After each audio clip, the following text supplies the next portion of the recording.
you talked about that relationship between the teacher and the client, or what your thoughts are on to what extent this is education and to what extent is it therapy.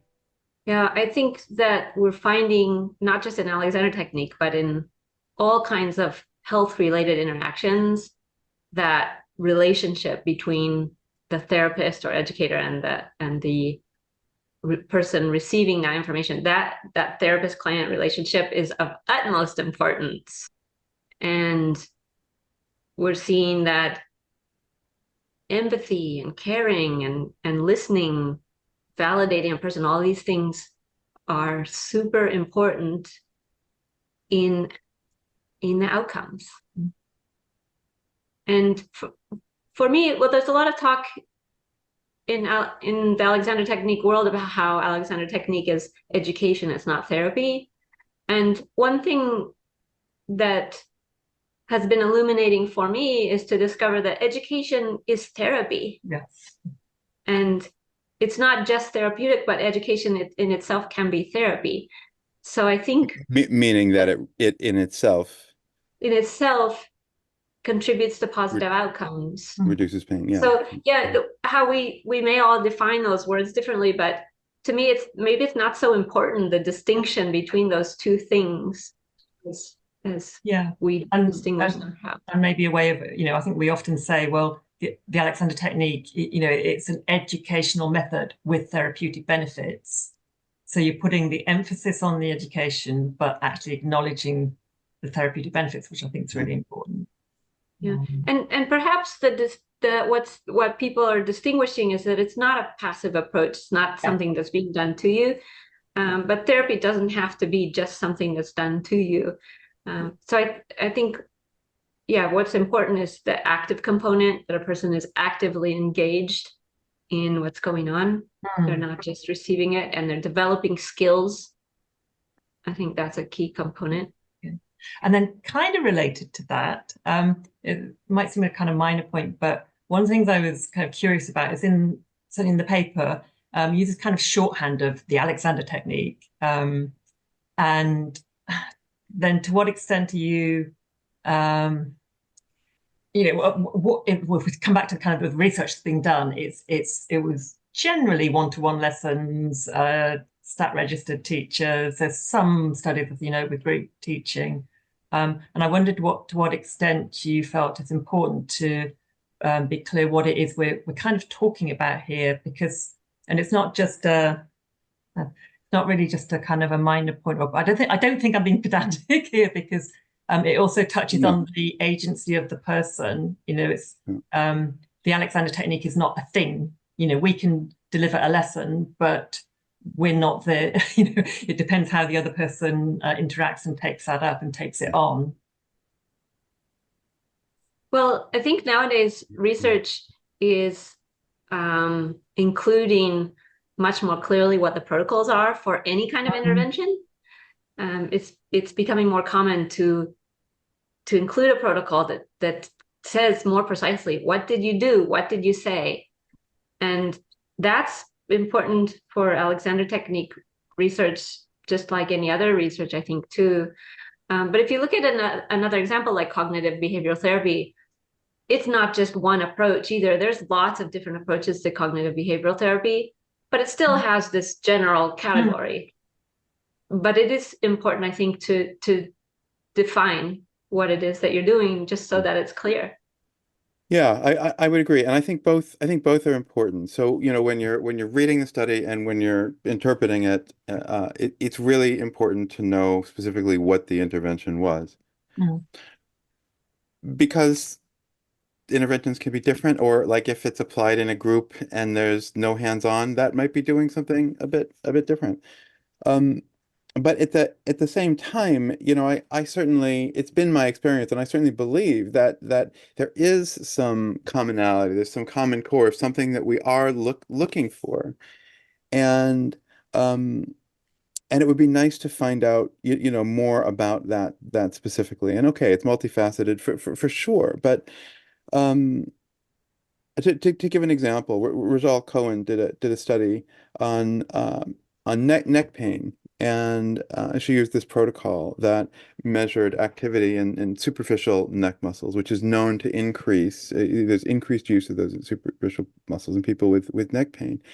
And she measured people before and after Alexander lessons, and they were group lessons actually. But and the pain went down, and the superficial neck muscle activity went down. Okay, great. So there's a possible mechanism. Now, there's also an exercise control group, and their pain also went down, but their neck muscle activity, superficial neck muscle activity, went up, went the other way, which suggests that okay, these things are both reducing pain, but operating by different mechanisms. So I would be, I mean, I think, depending on how the technique is delivered, yes, there are going to be shades of gray in what happens, of course. But I would be worried if there, the polar opposites in what if you give AT in a group setting, that people increase their neck muscle activity and hands-on decreases. I'd be worried if there wasn't a common direction, and it would be nice to understand kind of what that, that overall thing is. Yeah. Yeah. I guess I was wondering about future plans. Where are we going from here? Like you've done this kind of brilliant article aimed at Alexander teachers. You've done courses for Alexander teachers. I wondered about kind of, are you thinking of ways of going in the opposite directions? Is either peer review publication for a wider audience? We're submitting the paper for peer review, the one that's on the site. Oh, brilliant.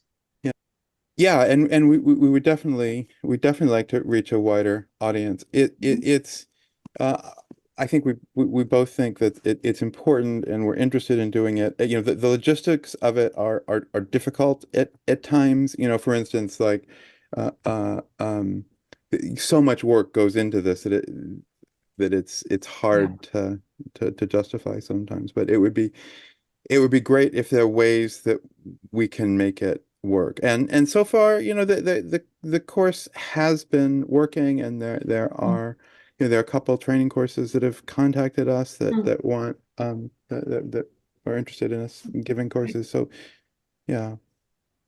Yeah, so our hope is to continue to provide this kind of education for trainees, for teachers. I think that for both of us, part of our interest is to inspire other people to also become interested in learning about this and maybe getting into research too, so that we have more Alexander Technique teachers involved in research. One of my goals in the future is to do some research on an Alexander Technique intervention, and I attempted to do that during my my master's degree studies, but because of insurance issues, basically I was unable to do that.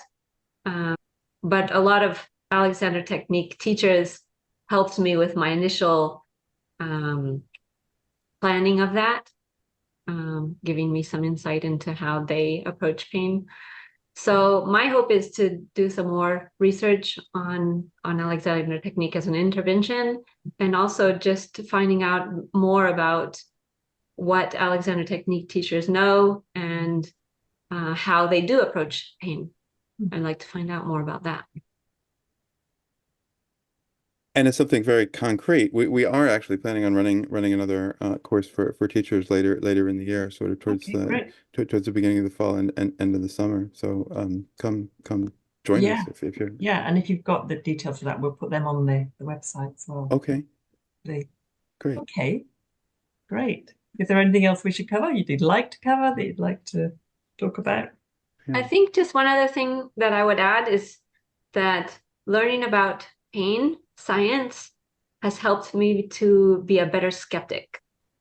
And what I mean by that is, I think I'm sort of skeptical by nature, but I think it's important to have a healthy skepticism toward what it is that we're doing, because the opposite of skepticism is naivety.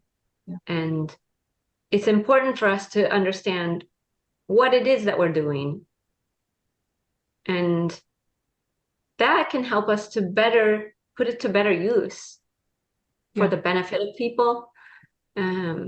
so it's important to keep up with science. Yeah. And science changes and the understanding changes. Absolutely. Keep questioning what we're doing and questioning what we're doing. I think that's important. Yeah. It's easy to think that you're emptying the ocean with a pail if the tide's going out. To quote René Dubois. But what is it that we're doing?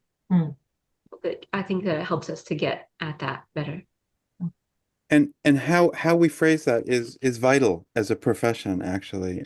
Where craniosacral therapy, or the cranial community adopted this model of how it works, at least some parts of it. There's a model that's prominent. It's not what everybody believes, but there's a model that became prominent about craniosacral fluid, because it's really, there's substance there, and it's just not communicated properly.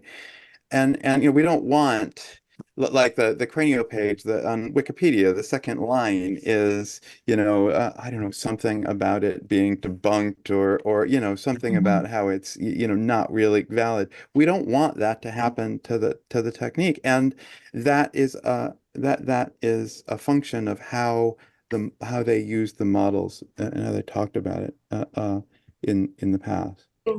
Yeah. Yeah, if we want to be taken seriously by the public and by the medical world, then we need to have a better understanding of what it is that we're doing, and to keep up with science, and be able to communicate that in a way that the public can understand, and in a way that clinicians can understand. Yeah, I think that's really important. And where we don't know, don't make claims. Right, exactly. Yeah. And yeah. Absolutely. Okay, brilliant. Thank you so much. That was a really fantastic discussion.